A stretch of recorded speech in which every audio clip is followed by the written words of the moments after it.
오늘 말씀의 제목은 불 곁의 제자, 위험한 거리라는 제목으로 함께 은혜를 나누고자 합니다. 오늘 우리가 이제 비극적인 어느 깊은 밤의 풍경으로 이제 들어가 보려고 합니다. 그 밤의 풍경을 성경은 굉장히 짧게 또 아주 선명한 한 문장으로 우리 앞에 펼쳐 놓게 됩니다. 그게 53절인데요. 그들이 예수를 끌고 대제사장에게로 가니, 여기 보시면 이제 예수님을 모시고 갔다라고 이야기하지 않고 이제 같은 위치에서 함께 갔다라고도 이야기하지 않습니다. 마치 이제 짐승을 다루듯 거칠고 난폭하게 끌고라는 단어와 함께 갔다라는 단어 이렇게 붙이면 끌고 갔다라고 증언하고 있습니다. 이 단어 안에서 인간이 인간에게 가할 수 있는 온갖 모욕, 또 폭력, 또 그리고 무시가 고스란히 담겨져 있습니다. 말씀으로 온 우주를 창조하신 창조주 만왕의 왕이신 그분께서 이제 죄로 물든 피조물의 손에 붙들려서 포박당한 채 이리저리 떠밀리고 걸어가고 계시는 장면이 우리 가운데 나타나고 있습니다.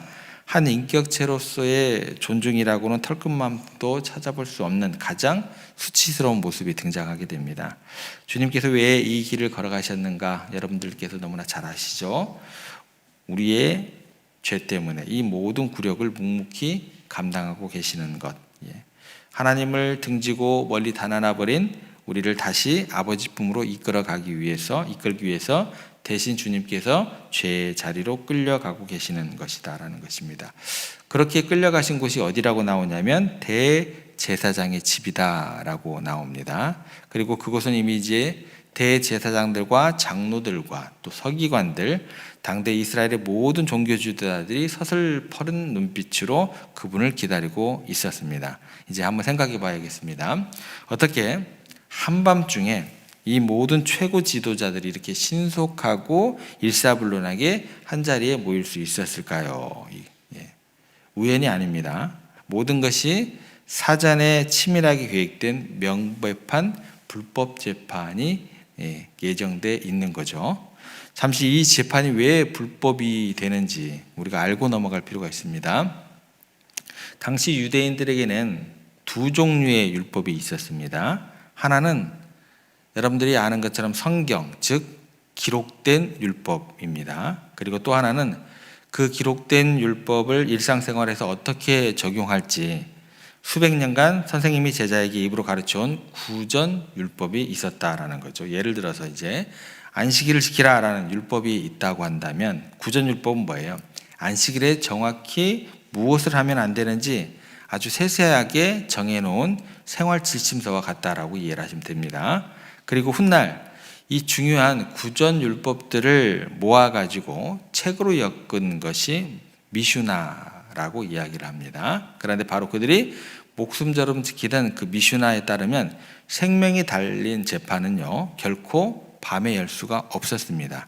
그 이유는 뭐냐면 하나님의 공의는요 어둠 속에서 은밀히 이루어지는 것을 가장 싫어하시기 때문에 생명에 달린 재판은 밤에 열릴 수가 없었습니다. 그런데 그들이 빛이신 예수님을 정죄하기 위해서 스스로 하나님의 법을 짓밟고 어디로 숨어들어야 돼요? 어둠 속으로, 밤으로 숨어들 수밖에 없게 되는 그런 장면이 우리 가운데 나타나게 됩니다. 이렇게 완벽한 불의와 치밀한 거짓으로 가득 찬 죽음의 속으로 우리 주님께서 철저히 혼자 끌려가시게 됩니다. 죽는 데까지 함께 가겠습니다. 이렇게 목소리 높였던 맹세했던 제자들은 다 어디로 갔을까요? 다 흩어졌고 자신의 목숨을 구하기에 어둠 속으로 그들도 사라져 버렸습니다. 온 세상에 이제 어둠만이 가득한 거예요. 지금부터 주님께서 이제 철저히 혼자 어둠 속에서 완벽한 고독 가운데 서 계시게 됩니다. 그런데 바로 그때였습니다. 그 칠흑 같은 절망의 어둠 속에서 한 사람의 그림자가 주님의 뒤를 아주 조심스럽게 따라오고 있습니다. 누구냐면 수제자 베드로가 따라오게 됩니다. 우리는 이 장면에서 그래도 안도의 한숨을 낼 실만하는 어떤 그런 장면인지도 모르겠습니다. 그런데 역시 베드로야, 다 도망쳤지만 수제자는 역시 수제자 남달라, 당신만은 남았구나 라고 이야기할 만한데 성경은 그의 용기를 칭찬하지 않습니다. 오히려 그의 등장은요, 너무나 가슴 아프고 시린 한 단어로 그의 영적인 상태를 정확하게 우리 가운데 이렇게 진단을 하게 됩니다. 54절 말씀 보시면 베드로가 예수를 멀찍이 따라 이렇게 돼 있어요. 멀찍이 따라. 중요한 단어가 뭘까요? 멀찍이라는 단어가 굉장히 중요합니다. 그리고 어쩌면 이 단어야말로 오늘 이 시대를 살아가는 저와 여러분들의 신앙의 현 주소를 보여주는 가장 정직한 거울이 되는 단어가 되는 것 같습니다. 베드로가 분명 주님을 사랑했습니다. 그 사랑이 있었기에 차마 다른 제자들처럼 완전히 등 돌리고 도망갈 수는 없었을 겁니다. 그리고 그의 발걸음 분명 주님을 향하고 있었습니다. 그런데 그의 마음 다른 한편에는요, 걷잡을 수 없는 두려움이 있었습니다. 혹시 나도 예수님의 제자라는 것이 발각되면 어떡하지? 저 고난의 자리에 나까지 함께 엮이면 어떡하지? 그러니까 이 사랑이라는 거하고 두려움이라는 사이에서 처절하게 갈등하는 그는 결국 나름대로의 타협점을 이제 찾게 됩니다. 그것이 뭐냐면 뭐라고 나와요? 멀찍이 따라가는 겁니다. 저는 이것을 영적인 안전거리다라고 부르고 싶습니다. 주님을 따르기는 하지만 어때요? 세상에서는 안전을 확보하는 거리를 우리가 유지하기를 원해요. 은혜의 자리에서 너무 멀지 않지만 고난의 자리에서 충분히 먼 거리를 우리가 유지하려고 해요. 주님의 시야에서는 아슬아슬하게 벗어나지 않지만 세상의 위험으로부터는 나를 철저히 지킬 수 있는 거리를 가지고 싶어 해요. 이것이 바로 신앙은 신앙인데 멀찍이 베드로처럼 따르는 신앙이 되는 겁니다. 우리의 모습은 어떤지, 예수님을 사랑한다고 이야기하면서 주일이면 교회에 나와 뜨겁게 찬양을 합니다. 그러나 월요일 아침 치열한 세상 속으로 들어갔을 때 주님의 제자로서 마땅히 감당해야 할 손해와 불이익, 때로는 받아야 할 조롱과 오해는 철저히 피하고 싶어 합니다. 십자가의 능력과 부활의 영광은 간절히 원하지만 십자가에 있는 자기 부인과 고통의 무게는 절대 지고 싶지 않습니다. 그래서 우리도 모르는 사이에 주님과 세상 사이에 적당한 안전거리를 두고 아슬아슬한 줄타기를 하는 경우가 굉장히 많다라는 거예요. 이것이 오늘 베드로의 모습이었고 오늘 우리의 자화상일 수 있다라는 거죠. 그렇다면 베드로는 왜, 그리고 또 우리는 왜 이렇게 멀찍이 설 수밖에 없었을까? 거기에 대한 세 가지 이유를 좀 생각해 보겠습니다. 첫 번째는 뭐냐면 세상 앞에서 느끼는 위축감 때문에 그래요. 베드로가 갈릴리 바다에서는 나름대로 산전수전 다 겪은 베테랑이었을지 모르겠지만 대제사장의 뜰 예루살렘 권력의 심장부에서는 그저 촌스러운 갈릴리 억양을 쓰는 어부에 불과했습니다. 그곳의 세련된 사람들과 어울릴 수 없었던 이방인이었다라는 거죠. 가까이 다가갈수록 자신의 초라함을 더 느꼈을 겁니다. 우리도 그러지 않을까라는 생각을 해보게 됩니다. 세상의 화려함과 지성 앞에서 예수 믿는 나의 신념과 가치관이 왠지 시대에 뒤떨어지는 것 같고 초라하게 느껴질 때 우리는 믿음을 드러내지 못하고 뒤로 물러서는 경우가 굉장히 많더라는 거예요. 두 번째는 이제 두려움이라는 그 거대한 감옥 때문에 그렇습니다. 불과 몇 시간 전 베드로는 칼을 빼어서 말고의 귀를 칠 만큼 용감했습니다. 모두 주를 버릴지라도 나는 결코 버리지 않겠다라는 그의 고백이 거짓말이 아니었습니다. 진심이었습니다. 그런데 그 뜨거운 진심은 조직화된 어떤 권력과 폭력 앞에서 너무나 쉽게 무너져 내렸습니다. 그의 마음은 두려움에 잠식당한 것이 되는 거죠. 그래서 주님을 따르고 싶은 사랑보다 내 목숨과 내 안전을 지키고 싶은 두려움이 그를 더 강하게 지배했던 것. 그 두려움. 우리의 믿음을 서서히 마비시키는 독이 되는 거죠. 사람이 두려워지고 세상의 평가가 두려워지면 우리는 주님과의 거리를 스스로 밀어내기 시작합니다. 벌리기 시작하더라는 거예요. 세 번째 이유는 뭐냐면 깨어있지 못하는 영혼의 무력감 때문이다라는 거예요. 겟세마네 동산에서 주님께서 땀이 피가 되도록 기도하실 때 베드로는 깊은 잠에 빠져 있었습니다. 마음에는 원이로되 육신이 약하도다. 베드로의 영혼은 이미 어떻게 되었어요? 방전되어 있었다라는 거죠. 깨어 기도하지 못한 영혼은 결정적인 순간에 믿음의 결정적인 결단을 내릴 힘이 부족하게 되는, 작은 시험 앞에도 쉽게 무너지게 되더라는 거예요. 이 모든 것이 합쳐져서 베드로는 주님으로부터 멀찍이 서 있게 됩니다. 그리고 그 위험한 거리는 그대로 있지 않고 결국 그를 훨씬 더 치명적이고 위험한 자리로 이끌어 가게 됩니다. 그게 54절 하반절에 보시면 그 위험한 자리를 이렇게 기록하고 있습니다. 대제사장의 집들 안까지 들어가서 아랫사람들과 함께 앉아 불을 쬐더라.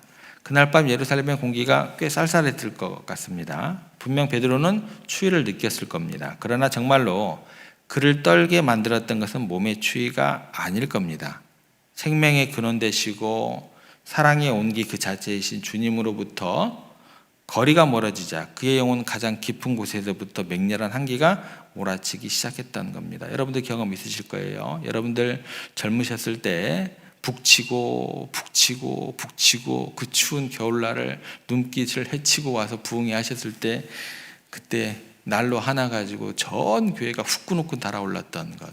불로 충만하게 하소서. 이 정도 속도도 아니죠. 막 불로. 추우시던가요? 저도 그때 엄청나게 땀을 흘리고 북을 쳤던 그런 기억이 나는데, 맹렬한 한기가 그의 영혼 가장 깊은 곳에서 몰아치기 시작했던 건 영적인 추위죠. 날씨의 추움이 아니죠. 영적인 추위를 느낀 베드로는 본능적으로 육신의 온기를 찾기 시작합니다. 그의 시선이 머문 곳이어야 돼요. 뜰 가운데 활활 타오르고 있었던 숯불입니다.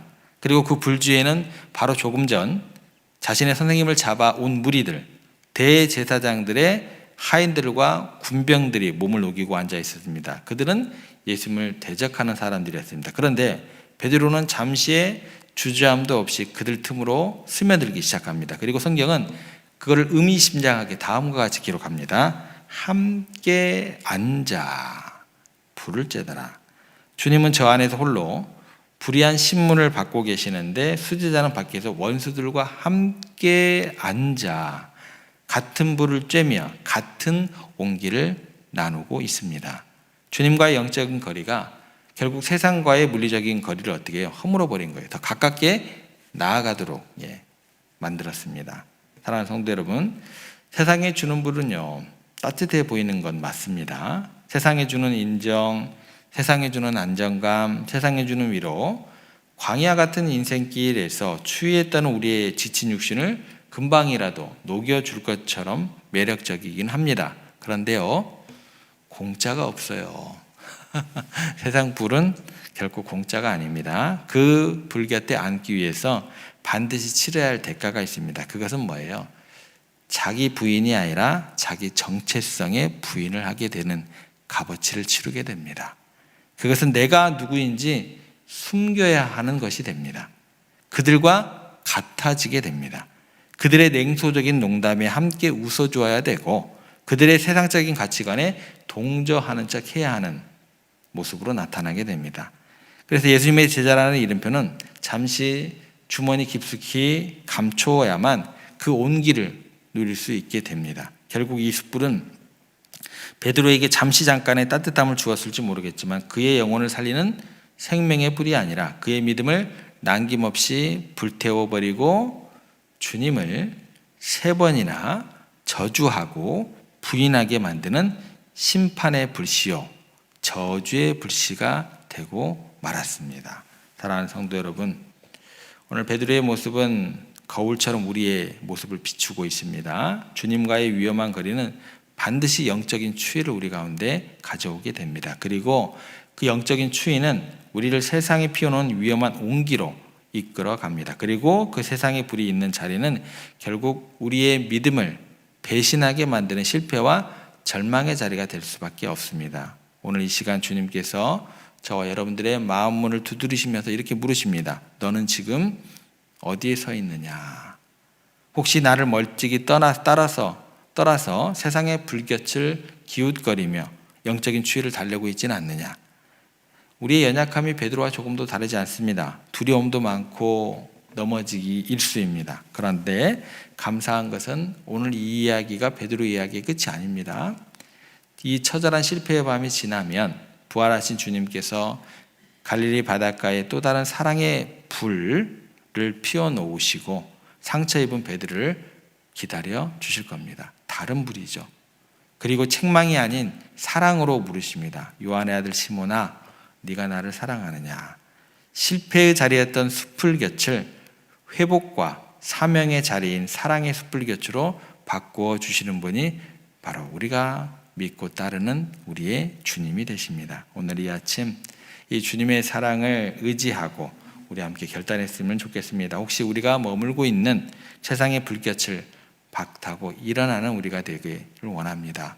조롱과 수치가 가득하고 때로는 춥고 외로울지라도 주님이 서 계신 그 십자가의 자리로 한 걸음만 더 가까이 나아가기를 원하십니다. 그 십자가 아래만이 우리의 얼어붙은 영혼을 온전히 녹이고 살리는 참된 생명의 온기가 있기 때문임을 기억하시고 그 은혜를 구하시면서 오늘 하루도 주님과의 위험한 거리를 좁히시고 그 사랑의 온기 안에 꼭 붙어 살아가시는 복된 한날 되시기를 주님의 이름으로 축복합니다.